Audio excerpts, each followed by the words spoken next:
Good morning students. आज हम पढ़ेंगे साइक्लोन्स के बारे में। ठीक है, कि चक्रवात आपके क्या होते हैं। देखो, साइक्लोन के बारे में मैंने आपको बताया था कि जो आपके चक्रवात होते हैं उनके उसका जो केंद्र होता है, इसकी विशेषता क्या होती है, इसकी विशेषता बताओ, लगा लो, या आप इसकी परिभाषा बोल सकते हो कि इसके जो केंद्र होता है उसके केंद्र में क्या होता है, निम्न वायुदाब होता है। ठीक है, यानी कि आपका लो प्रेशर होता है और बाहर की तरफ आपका जो वायुदाब है वो बढ़ता जाता है। तो यानी कि ये हम इसको ये बोल सकते हैं कि वायु की वह राशि जिसके मध्य में आपका निम्न वायुदाब होता है, ये आपकी चक्रवात की परिभाषा थी। अब मैं आपको दिखाऊँ कि आपको ये पता है कि भाई आपके दो हेमिस्फीयर होते हैं। ठीक है, ये आपको 0 डिग्री इक्वेटर होती है, इसको बोलते हैं हम नॉर्थ हेमिस्फीयर, इसको बोलते हैं साउथ हेमिस्फीयर। तो दोनों ही आपका जो नॉर्थ और जो आपका साउथ होता है, दोनों में इसकी दिशा है वो अलग अलग होती है। तो जो नॉर्थन हेमिस्फीयर है, इसमें जो चक्रवात की जो दिशा होती है उसको बोलते हैं एंटी क्लॉकवाइज। ठीक है, यानी कि घड़ी की दिशा के विपरीत चलते हैं।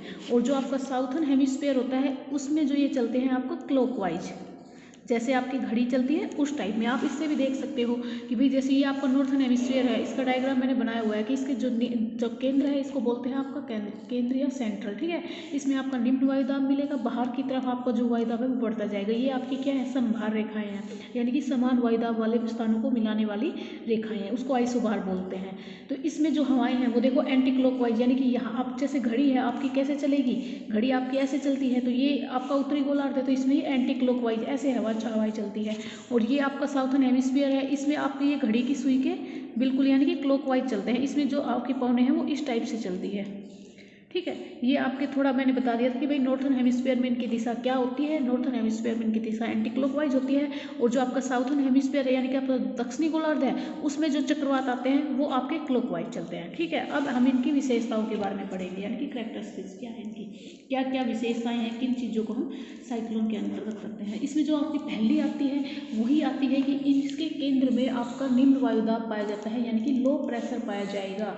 ठीक है, सेकंड जो होता है कि इसमें जो आपकी समभार रेखाएं हैं, या समभार बोलो या आपका क्या बोलो, इसको आइसोबार बोलो। ठीक है, कि जो आइसोबार रेखाएं हैं वो कैसी होती है, या तो आपकी अंडाकार होती है, ठीक है, या गोलाकार होती है, ये इनकी आकृति के बारे में बताया, या आपकी वी आकार की होती है।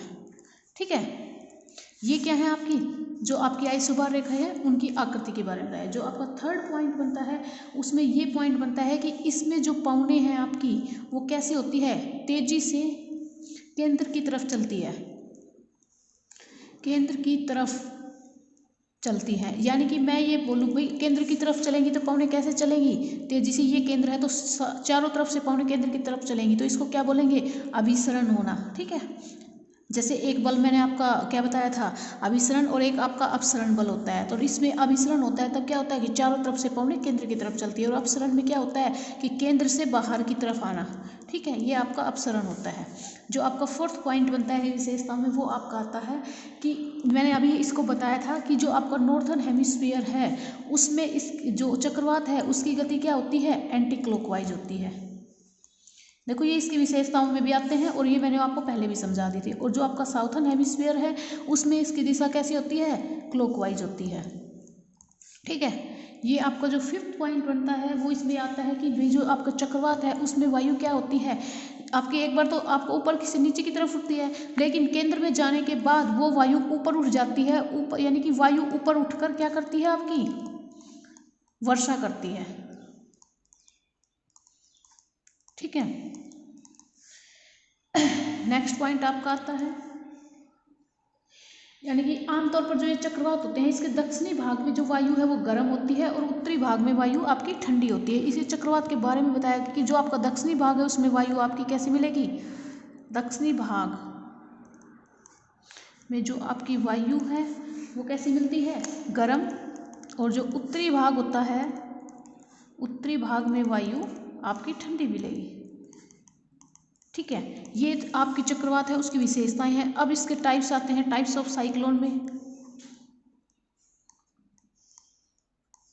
टाइप्स ऑफ साइक्लोन में देखो मेनली दो प्रकार के ही होते हैं, एक को बोला जाता है आपका शीतोष्ण कटिबंधीय चक्रवात, एक को बोला जाता है आपका उष्ण कटिबंधीय चक्रवात। ठीक है, शीतोष्ण कटिबंधीय चक्रवात,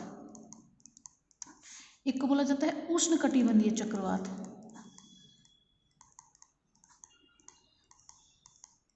भाई आपका जो शीतोष्ण कटिबंधीय चक्रवात है इसके बारे में पढ़ेंगे हम, बाकी तो कल पढ़ेंगे, लेकिन मैं आपको ये बता देती हूँ कि मैंने जब आपको कटिबंध बताए थे तो मेन कटिबंध क्या होते हैं भाई, आपका ये वाला पार्ट होता है 0 से आपका 30 डिग्री तक, और फिर 30 से आपका 60 डिग्री तक, और फिर 60 से लेके आपका 90 डिग्री तक।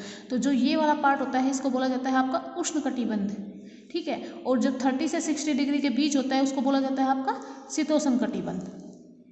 तो इस वाले पार्ट में जो चक्रवात बनते हैं उनको बोला जाता है शीतोष्ण कटिबंध चक्रवात। और जो ये वाला पार्ट है 0 से 30 डिग्री वाला पार्ट, देखो 0 के आसपास कोई साइक्लोन नहीं बनता है, ये बनते साइक्लोन जो बनते हैं आपको 5 डिग्री से 30 डिग्री के बीच बनते हैं।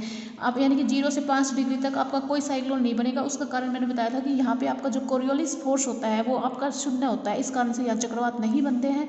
और चक्रवात बनने के लिए सबसे पहले आवश्यक होता है आपका जो फोर्स होता है यानी कि कोरियोलिस बल का होना, और वो आपका क्या है, इक्वेटर यानी कि आपको जो भूमध्य रेखा है वहाँ पे शून्य होता है, तो वहाँ पे कोई साइक्लोन आपके नहीं बनते हैं। बस आज